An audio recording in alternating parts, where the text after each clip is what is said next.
In front of me is POCO M7 Pro, and today I would like to show you how you can change font style.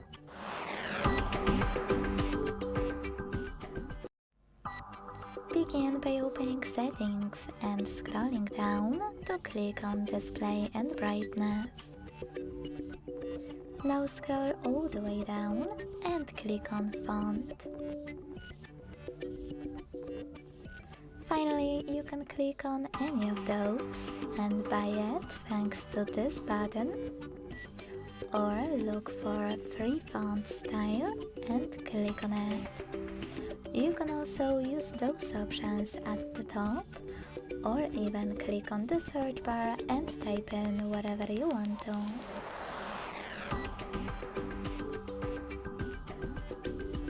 After finding your font, hit free, wait, and tap on apply. Then go back. As you can see, after that, style of my font has changed. To go back to your default one, go back to display and brightness settings. Scroll all the way down and this time hit font settings. Now click on your default font style and wait. Thanks so much for watching. If you enjoyed this video, don't forget to leave a like, comment and subscribe. Bye!